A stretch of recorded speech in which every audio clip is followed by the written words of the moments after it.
David and Liam Harrow seemed like any ordinary father and son in a quiet suburban neighborhood, but behind closed doors, a chilling secret was waiting to surface. In a home where laughter should have filled the air, an unimaginable tragedy unfolded, one that would leave a community stunned, and a father showing no emotion after taking the life of his 2-year-old child. The neighborhood of Willow Creek was the kind of place where everyone thought they knew everyone else. Neatly painted houses lined the streets, each with manicured lawns and flower beds that were tended with care. The sun would rise over the suburb in golden hues, and children could be seen playing on the sidewalks, their laughter carrying through the crisp morning air. It was a neighborhood built on routines and appearances. In the middle of it all stood the Harrow family home, a modest 2-story house with a small front porch and a backyard that held a swing set and a sandbox. From the outside, it looked like the perfect family home, a picture of suburban tranquility. David Harrow, the father, was a man in his early 30s with an unassuming presence. He wore neutral colors and moved through his days with a quiet efficiency that rarely drew attention. His expression was calm, almost stoic, and he rarely spoke unless spoken to. To neighbors, he was polite but distant, a man who seemed to float through life without leaving much of an impression. His wife, Emily, worked long hours at a local hospital, and while she was devoted to her son, her demanding job often left David alone with their 2-year-old son, Liam. The arrangement seemed ordinary, a standard division of responsibility in a modern household. Yet it created an environment in which David had nearly complete control over his time with the child. From the outside, their family appeared normal. Mornings were filled with routine. Emily would prepare breakfast before heading off to work, leaving David to handle Liam's day. The boy was small, with bright eyes and a curiosity that led him to explore every corner of the home. Neighbors often caught glimpses of him playing in the yard, chasing after bubbles or crawling through the sandbox. Yet inside the house, something was quietly off. David's interactions with Liam were precise, measured, and sometimes disturbingly detached. He fed him, changed him, and entertained him, but never with the warmth one would expect from a parent. He watched the boy with an intensity that was unsettling, his eyes never softening, his lips never turning up in a smile. That particular morning, April 12th, began like any other. Sunlight streamed through the living room windows, illuminating the walls and the floor, but the air inside felt heavy, almost still. Liam was unusually quiet, sitting in his high chair and observing the room with a kind of solemnity that should not belong to a child so young. David moved about the kitchen with methodical precision, preparing breakfast while glancing periodically at Liam. There was no laughter, no playful chatter, nothing to indicate the connection that typically exists between father and son.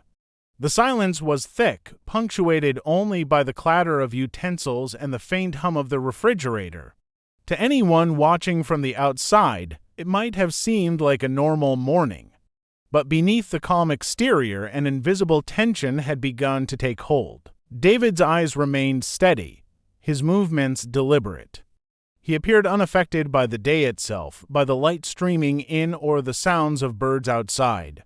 He was a man entirely in control, not just of his actions, but of the environment around him.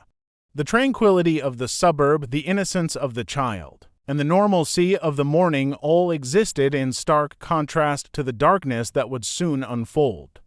By mid-morning, the illusion of a perfect household was shattered, leaving a silence far more chilling than the quiet that had filled the house before. The calm of that morning would soon become the backdrop to a tragedy that no one in Willow Creek could have imagined. A horror that began with a father whose exterior showed no sign of the storm that was about to erupt. When the police arrived at the Harrow residence, the street was eerily quiet. Neighbors had begun to gather, drawn by the unusual stillness that hung over the house like a heavy fog.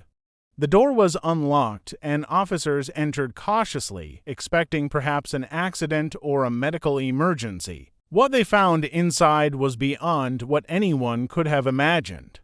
In the nursery, Liam lay motionless in his crib, the small blankets tucked neatly around him as if nothing had gone wrong. The sight of the child sent a shock through everyone in the room, a silence that was broken only by the soft hum of the overhead light. David Harrow sat in the living room, calm and composed, his posture rigid yet relaxed, as if he were simply waiting for something mundane rather than facing the aftermath of a horrifying crime. His eyes did not betray panic, guilt, or grief. There was no trembling of the hands, no breaking of the gaze, no hint of emotion at all. The contrast between the lifeless child and the detached father created an atmosphere that was both chilling and incomprehensible. Officers instinctively stepped back, unsure how to approach a man who seemed untouched by the gravity of the situation. Forensic investigators quickly began their work.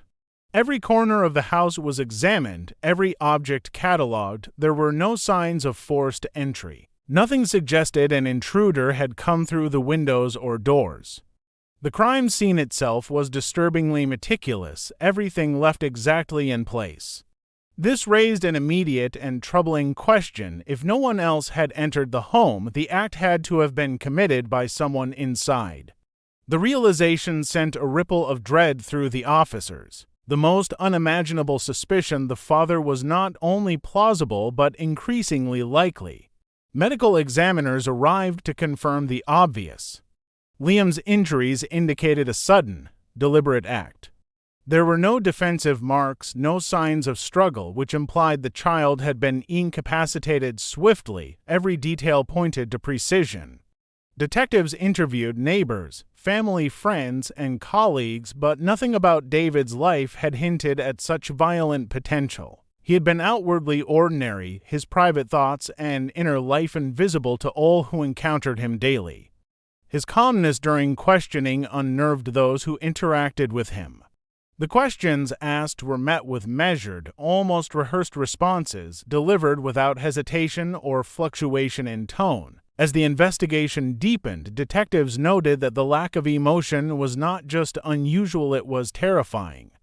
People often react instinctively in moments of crisis, but David's complete emotional absence made him seem like a stranger in his own life, like a presence observing events rather than participating in them. This detachment became the focus of the investigation as much as the crime itself. Psychologists were later called in to assess him, trying to understand the mind capable of such cold calculation. Every angle considered only led to more questions, and the community watched in stunned silence, struggling to comprehend the horror hidden behind the seemingly ordinary face of their neighbor.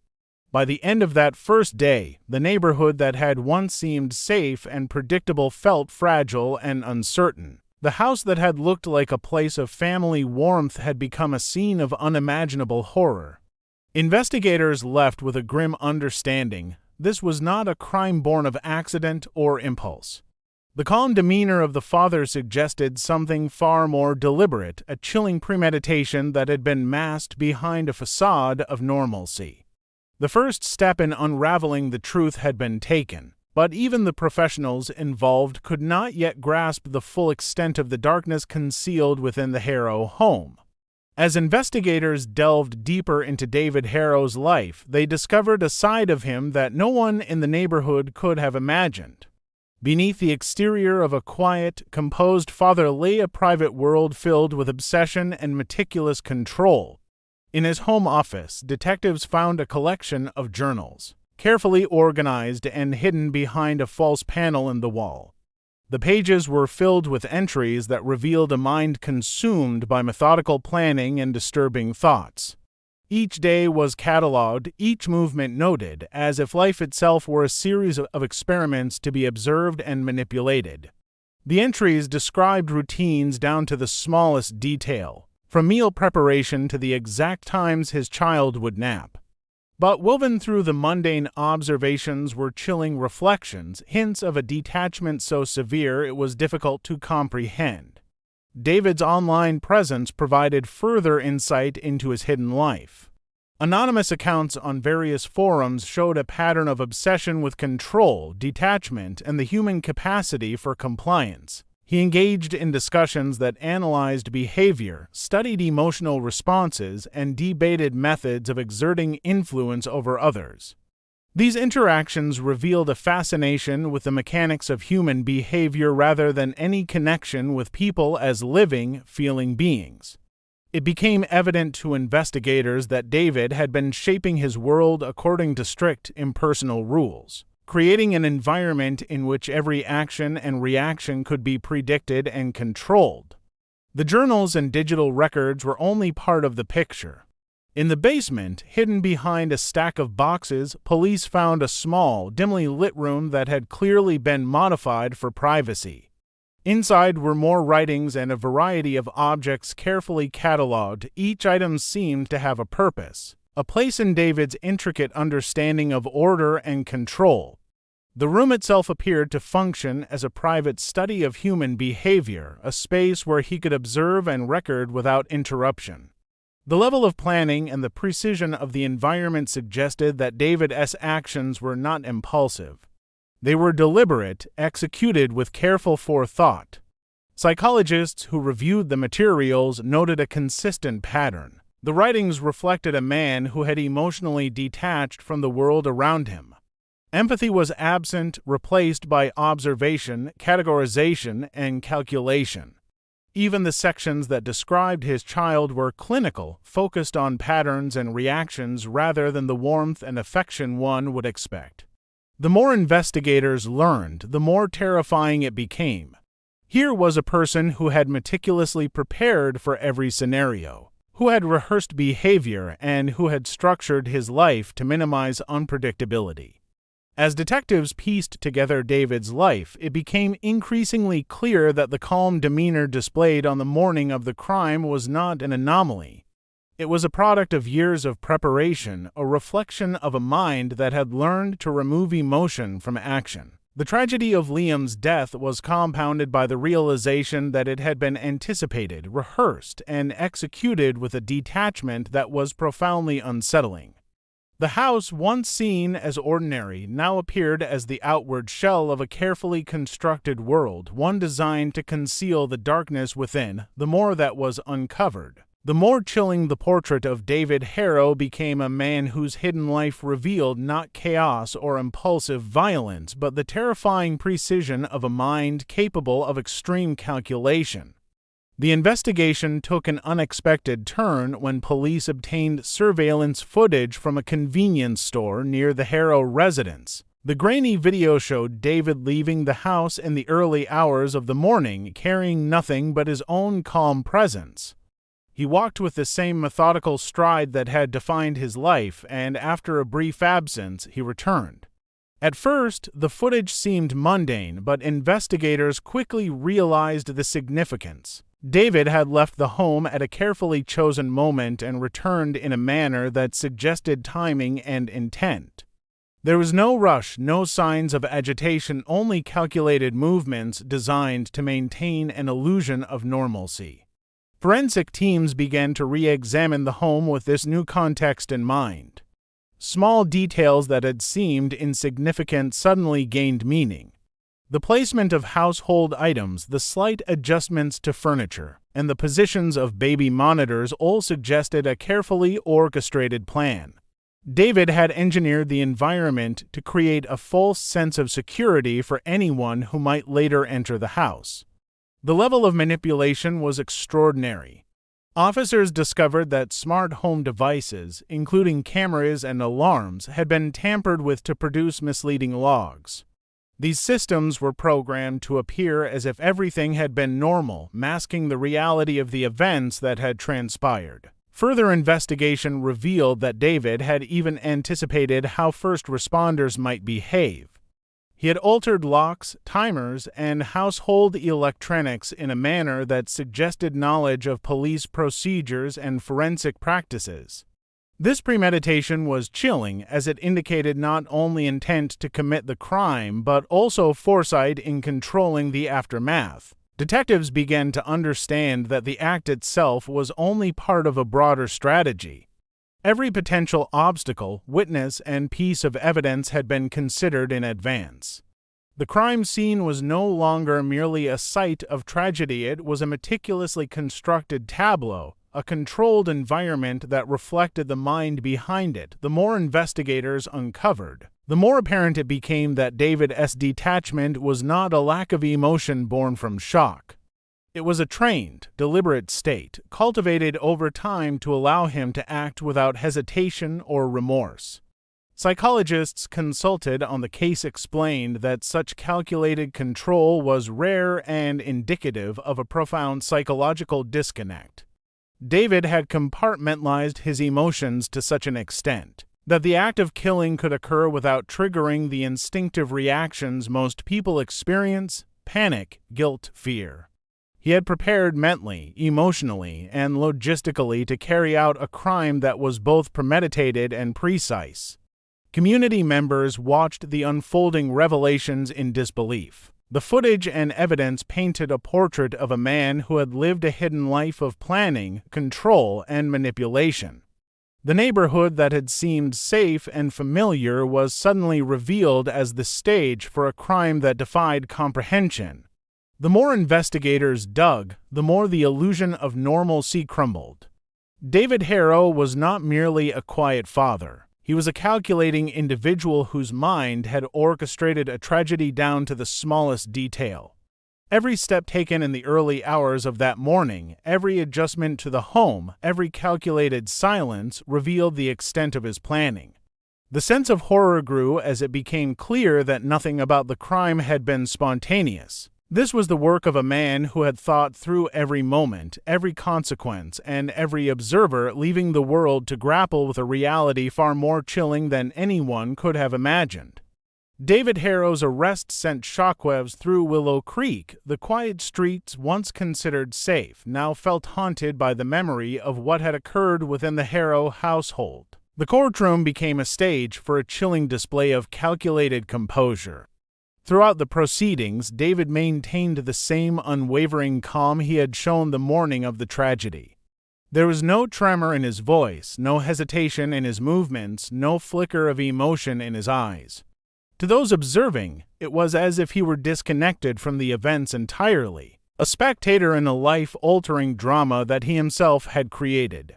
The prosecution presented a case built on the meticulous evidence gathered over weeks of investigation. Surveillance footage, journal entries, altered smart home devices, and forensic analysis painted a picture of premeditation so detailed it was almost methodical artistry. Each piece of evidence reinforced the notion that David had planned the act with precision, leaving nothing to chance. Experts explained the unusual absence of emotion, describing it as a profound psychological detachment that allowed him to commit a horrific crime without the instinctive responses that would normally restrain or alert others. Witnesses from the neighborhood testified to his quiet demeanor, recounting moments that, in hindsight, seemed minor but now hinted at the disturbing patterns underlying his life. Defense attorneys attempted to argue that David's psychological state mitigated his responsibility, suggesting that emotional detachment and potential mental instability played a role. They highlighted his outwardly ordinary life, emphasizing the absence of any prior violence or legal troubles. However, the weight of evidence demonstrating deliberate planning undermined these claims. The journal entries and digital records revealed not a spontaneous lapse in judgment, but a sustained, calculated preparation for the act. Experts testified that the detachment exhibited was not a temporary symptom, but a consistent feature of his personality cultivated over years as the trial progressed. The community struggled to reconcile the image of the father they thought they knew with the man revealed by the investigation. The concept of trust within families, of the safety of a home, was irrevocably shaken. Parents questioned the people around them, neighbors reevaluated familiar faces, and the town's sense of innocence was replaced by a lingering unease. David's calmness, once inexplicable, had become the defining feature of the tragedy. It was not just the act itself, but the absence of remorse, the absence of reaction, that left an indelible mark on everyone who followed the case. When the verdict was finally delivered, the courtroom held a tense silence. First-degree murder was the conclusion, and the sentence reflected the gravity of the crime. Even as the judge pronounced the decision, David remained expressionless, reinforcing the chilling reality that the crime had been carried out by a mind capable of extreme detachment. The legal process provided a measure of justice, yet it could not erase the haunting questions left behind. How a father could plan, execute, and witness the death of his child without the natural responses of guilt or sorrow. Willow Creek was left to grapple with the fragility of normalcy, the illusion of safety, and the terrifying potential hidden behind an ordinary face.